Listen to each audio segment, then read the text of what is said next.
scuola, e vi ringrazio di aver partecipato stamattina a questa occasione, che parte con la musica di Pino Daniele per darci immagini di tante storie diverse.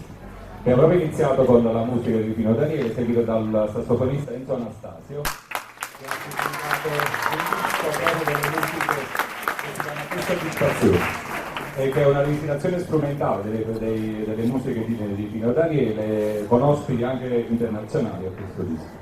Adesso passiamo la parola alla preside che introdurrà questa mattinata e ci dà i saluti. Grazie. Buongiorno, grazie a tutti, grazie soprattutto al sindaco di Magistris che stamattina ha accolto il nostro invito e gli dicevo proprio quando è venuto, lui è di casa. L'auditorium è senz'altro il risultato combinato di tante energie che nella scuola si spendono e si sono spese nello specifico. Qui abbiamo tutti i protagonisti che si sono impegnati finché questi lavori fossero portati a termine. In particolare io credo che siamo d'accordo tutti nel ringraziare la preside di Iuris, che è stata quella che la protagonista assoluta di questo risultato. Siamo riuniti per dire che cosa? Che il liceo Galilei sta crescendo, continua a crescere. Noi quest'anno abbiamo fatto 3 classi in più e abbiamo avuto, e qui ci vuole l'applauso ragazzi, ma di quelli grossi, abbiamo avuto 4 aule in più per i nostri spazi, perché vedete, sembra superfluo applaudire agli spazi in più, invece no, perché gli spazi hanno un valore non solo fisico ma anche temporale, di memoria. Servono ai ragazzi per incentivarli a una didattica diversa. Il sindaco quando è venuto ha detto, beh, bello l'auditorio, qui possiamo farci tante conferenze, è giusto, tanti incontri importanti, abbiamo l'esponente massimo del nostro territorio. E questi ragazzi, sindaco, sono particolarmente sensibili al territorio, un territorio che va scoperto da loro stessi, perché non tutto di Napoli si conosce, non si conosce tutto e tutti, si conosce sicuramente tanto Pino Daniele, si conosce quello che è famoso, ma le piccole realtà, i piccoli spazi che questo nostro territorio ha, devono essere sicuramente rivalutati. Ringrazio di nuovo tutti gli intervenuti e passo sicuramente la parola. Buongiorno a tutti, buongiorno, io sono contenta di essere qui anche perché il liceo Galilei è stato per noi anche l'apripista di un percorso, di un modo diverso di interpretare l'alternanza scuola-lavoro. Però perché dico l'apripista? Perché è stata l'apripista di una visione diversa della città. Quando il Galilei ci ha chiesto di essere coinvolto nella vita, nel patrimonio artistico cittadino, ci ha consentito quindi di creare e anzi di rafforzare quella che, devo dire non perché accanto a me, quella idea della scuola a Napoli che Luigi De Magistris ha nutrito dal primo giorno, cioè della scuola come un luogo centrale e fondamentale per la politica cittadina, intendendo per politica la polis, nel senso più alto del termine, cioè un luogo della città su cui convergono 250.000 abitanti di questa città tutti i giorni. Trasformare l'intera città, anche i luoghi del patrimonio artistico, in una grande aula didattica consente a questi ragazzi di sentirsi molto più cittadini e non chiusi negli spazi ristretti. Ragazzi, grazie a tutti voi, anche perché so che siete stati, lo dico perché ho un primo feedback del monitoraggio che abbiamo fatto sull'alternanza, i nostri studenti sono stati bravissimi, hanno entusiasmato i turisti e le persone con cui si sono incontrate e questa è la soddisfazione più grande per chi sta cercando quotidianamente di fare di questa città quello che merita di essere, la capitale del Mezzogiorno, ma del Mediterraneo, mi viene da dire. Grazie a tutti voi.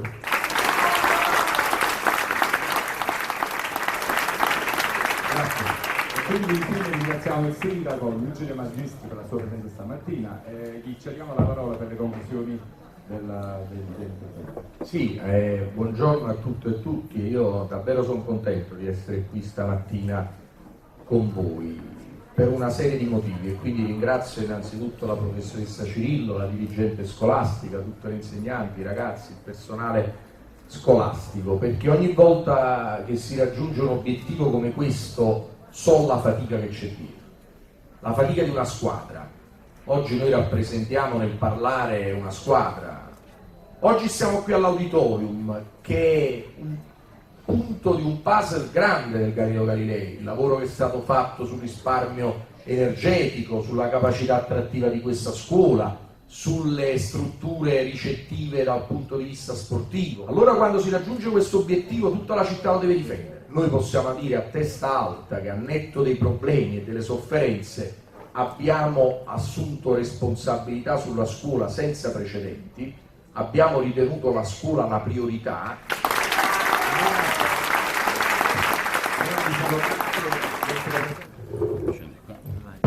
Ci siete? Mi sentite? Innanzitutto buongiorno, che bello essere qua.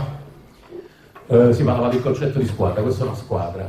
Carmine Mone, Michelangelo Rossa, Dino Borelli, animati da tanta passione, la musica, le arti in generale, ecco la militarizzazione dell'arte e della cultura è fondamentale in questa città, animata con la passione e la curiosità. Abbiamo scritto un libro dedicato a Pino in maniera molto diversa, alla morte, all'indomani della morte di Pino, dopo quel magnifico flash mob istantaneo che la città generosa, virgolette, in piazza del Plebiscito prima del funerale, perché il funerale, diciamo, c'era il treno del funerale, ma la sera del flash mob, il primo flash mob, è stata una cosa incredibile. Sull'onda emozionale di quel momento, parlando col sindaco, con l'assessore alla cultura, si pensava comunque di fare qualcosa dedicato a Pino. Abbiamo fatto una mostra al Palazzo delle Arti di Napoli, dove raccontavamo un po' l'arte del mascalzone latino, e poi legato al Maggio dei Monumenti c'era venuta l'idea, che abbiamo poi sottoposto innanzitutto al sindaco, all'assessore Nino Daniele, e poi a un editore che vorrei facesse un grande applauso, che è Rosario Bianca da Roggiosi, che è sempre vicino a tutto ciò che Napoli produce. Napoli è l'ombelico del mondo, non dimentichiamo. Volevamo parlare di Pino, però in quel momento era banale e scontato fare una geografia, e la biografia di Pino Daniele non aveva senso. Ognuno di noi ha un suo Pino Daniele nel cuore. C'è chi lo ha metabolizzato, chi lo ha cantato, a chi piace il primo disco, a chi l'ultimo, quindi fare una biografia così non aveva senso. Però in quel momento volevamo scrivere per raccontare un'assenza. L'artista spesso racconta un'assenza dipingendo, facendo una scultura, scrivendo. Noi scriviamo. E quindi per esorcizzare un dolore siamo partiti raccontando la Napoli di Pino Daniele. Cioè noi siamo anche il frutto di un ecosistema. E noi siamo fortunati perché viviamo in un ecosistema meraviglioso, unico al mondo, che è questo lembo di mondo. Quello che i poeti del Gran Tour nell'Ottocento chiamavano Campania Aperta, siamo tutti quanti qua da Gheri poi, quindi non dimentichiamolo. E fortunatamente sono anni che ci ritornano, perché noi che abitiamo al centro storico è meraviglioso vedere in tutte le ore del giorno il centro storico pieno di turisti, questo fa bene. Era quando è morto Pino, il centro storico pieno di turisti, accompagnato anche da delle melodie di Pino, che riecheggiano dai bar, dalle caffetterie, dai barbieri, dai negozi di dischi, da tutto. Allora siamo partiti dalla città, come la città ha influenzato in qualche modo un ragazzo che ha 17 anni, più o meno l'età che avete voi, al terzo piano di un palazzo di Santa Maria Nova, numero 32, ha composto Terra mia napoleana sulle Le Café. Aveva 17 anni, non aveva compiuto ancora 18 anni, piccolo. Con questa musicassetta andò registrata a casa di Rosario Germano, a C60, poi la portò a Cadio Poggi, da lì è nata una favola di un ragazzo che stava a Diaz, diplomato in ragioneria. Abbiamo raccontato i luoghi, ecco, la camminata. Pino è il centro storico. Il contributo che Napoli ha dato alla storia dell'arte, del teatro, della musica è impareggiabile e imparagonabile rispetto a tutte le altre città del mondo, probabilmente. E questo è dato da una culla, che è questa città, assolutamente porosa, come diceva Benjamin, ma che in qualche modo riesce a rimasticare e a fare da sintesi. E Pino era una straordinaria sintesi, lo raccontava adesso Carmine. Abbiamo raccontato un Pino che è un po' pezzo del nostro cuore, ma che è un dono poi collettivo, perché alla fine le cose di Pino entrano nel linguaggio comune, così come le battute dei film di Totò. Noi citiamo Totò, Troisi e Pino a mani basse ogni giorno, più volte al giorno, e spesso ridiamo perché noi siamo giornalisti musicali, ma è capitato che Pino sia stato fortemente equivocato anche negli anni '80. C'era un verso in particolare che riguarda un luogo della città, perché lui in Santa Teresa canta fatta accompagnare fino in gol pastello, e sera parlammo meglio sì, noi scendevamo Santa Teresa. E tutti quanti dissero che poesia, fatti accompagnare fino a sopra la stella.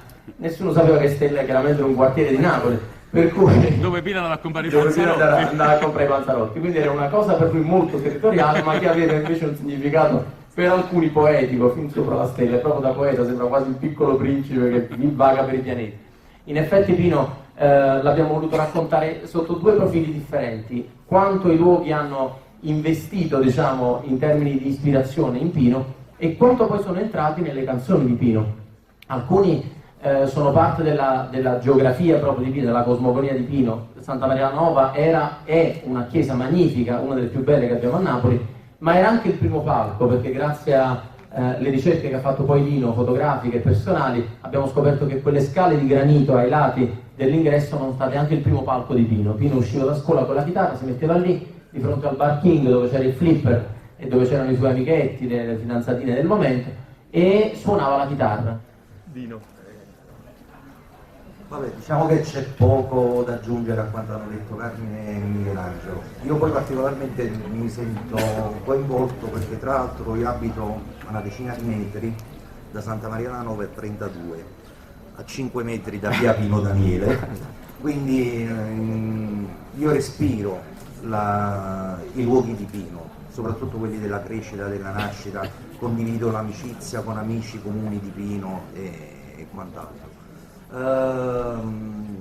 Io da questa esperienza quello che ho tratto è stato allora per me è stato istruttivo perché molto spesso, e questo mi collego poi a quello che aveva detto anche il sindaco e l'assessore, noi siamo noi i padroni della città. Vedere i muri imbrattati, monumenti distrutti, vandalizzati eccetera, fa male perché è la storia, la nostra memoria, Napoli è la nostra memoria. Allora voi giovani salvaguardarli, può creare opportunità lavorative, ma anche dal punto di vista culturale. Il fatto di girare per Napoli e alzare gli occhi e guardare cose che probabilmente ogni giorno non si notano perché la fretta, la distrazione, spesso il menefreghismo eccetera. Allora da questo, dalla cultura, dal salvaguardare il nostro patrimonio, già questo potrebbe essere d'aiuto. Innanzitutto buongiorno a tutti. Allora, quest'anno abbiamo collaborato con il Comune di Napoli ed è già il secondo anno che la nostra scuola, appunto il Galilei, collabora con il Comune, in particolare nel campo del patrimonio artistico e culturale della nostra città. Ciò perché appunto ci sta molto a cuore la storia e anche il passato, il presente e il futuro di Napoli, appunto. Abbiamo avuto la possibilità di operare sul campo del turismo, in particolare abbiamo operato al Maschio Angiolino, al complesso monumentale di San Domenico Maggiore, abbiamo realizzato diverse brochure in lingua straniera e in particolare abbiamo organizzato 2 percorsi formativi diversi. Uno basato, diciamo, sul turismo vero e proprio, nel senso che noi abbiamo preso le vesti di ciceroni, quindi siamo diventati guide turistiche e abbiamo illustrato i percorsi ai turisti. E quindi per quanto riguarda l'ambito delle lingue abbiamo potuto sperimentare direttamente che cosa vuol dire confrontarsi con delle persone straniere.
vergogni. Io mi vergogno, tu ti vergogni, egli si vergogna. Noi ci vergogniamo, voi vi vergognate, essi si vergognano.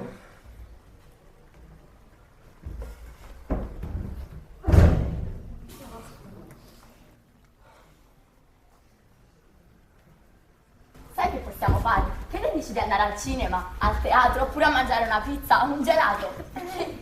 Non lo so. Dai, possiamo fare tutto quello che vuoi tu, ma lo sai che sei davvero bello? Aspetta che qua è una cosa tra i capelli. Sei davvero bellissimo. Ti darei tanto un bacio.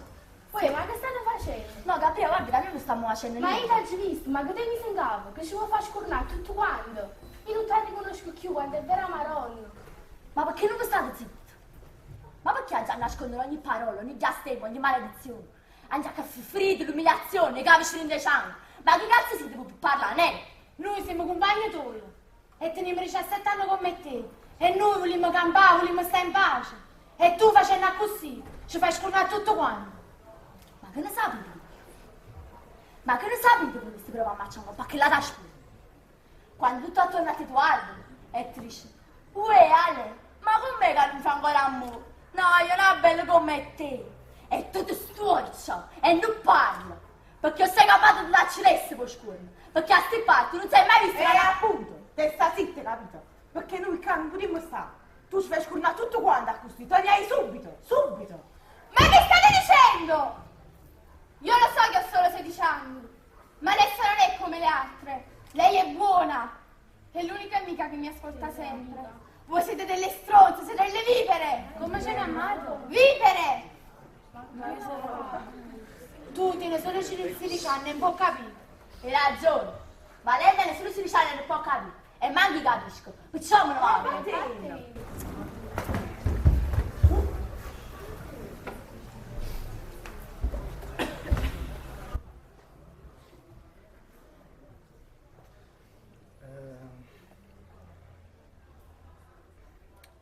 Io non credo di essere qualcuno. Cioè, la gente che mi prende in giro forse fa anche bene, perché io, cioè, non sono nessuno rispetto a loro. Cioè, non vesto bene, non riesco manco a spicciare due parole. E, oddio, non so nemmeno con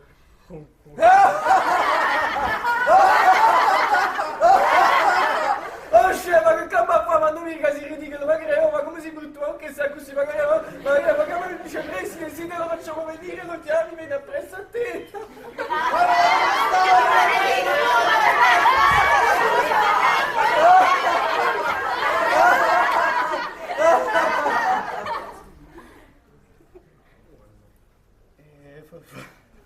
Forse è sempre così, forse hanno ragione, però io non credo di essere come dicono loro. Forse io penso che forse essere qualcuno di meglio. Non credo di essere uguale a come dicono. Devo esserlo. Non possono sempre prendersela solo con me. Io non lo sono. Io non posso essere l'unico. Io non posso essere l'unico a essere uguale. Basta! Hai rotto il cazzo! Pensi di essere l'unico? Guarda, pulisciti bene questi occhiali che li usi sempre. Non sei l'unico brutto, io sono la vera bruttezza. Io sono una palla di 80 kg che cammina. Una mongolfiera di carne che occupa uno spazio enorme. Un elefante dal culo grosso che, porca puttana, non ha nemmeno il diritto di amare. Non mostrarmi così.